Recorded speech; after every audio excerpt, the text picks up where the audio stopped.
Il y a une dimension théâtrale chez ce Carlos Ghosn, presque cinématographique, avec une définition très forte du personnage, l'homme aux 3 passeports, l'homme qui parle 4, 5 langues, je ne sais, le mastodonte de l'industrie automobile, le puissant, le tout-puissant patron dont les collaborateurs ont guetté durant des années le moindre des froncements de sourcils. Tu imagines cette puissance soudainement mutée en impuissance, celle d'un homme enfermé dans une prison japonaise où les conditions spartiates l'ont mis à l'épreuve. Tu me diras, comme n'importe quel homme, oui, mais en fait, non, puisque ces patrons ne vivent pas vraiment dans le monde qui est le nôtre. Rien que l'évasion du Japon, c'est un film, c'est un thriller, c'est une production Netflix. L'arrivée au Liban, la villa somptueuse, évidemment, on l'imagine pousser la porte, défaire son nœud de cravate, s'asseoir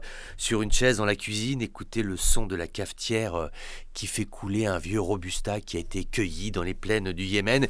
Et lui, en train de se demander, mais maintenant, il va falloir que je parle, mais maintenant, il va falloir que je donne une conférence de presse. Et regarde, hier encore, c'était une scène de film, ce visage de Ghosn durant cette conférence de presse, le regard aux caméras, le crépitement des flashs, les mots, l'attitude droite, il parle d'honneur, d'argent, il parle d'injustice.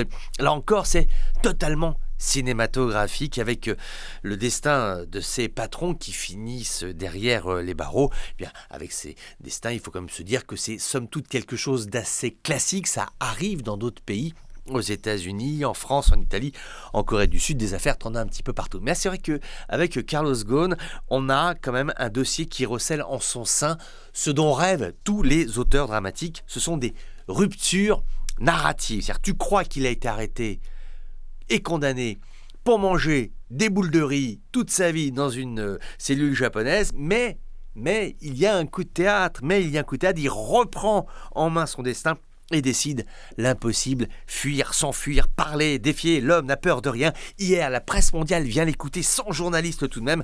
Il avait un aplomb, une présence. Tu sens que cet homme est un vrai personnage de thriller économique. Aujourd'hui, avec lui, tout est possible, tout peut se produire. Et ça, pour un scénariste, c'est absolument merveilleux quand, jusqu'à la dernière seconde du film, on ignore comment cela va se terminer.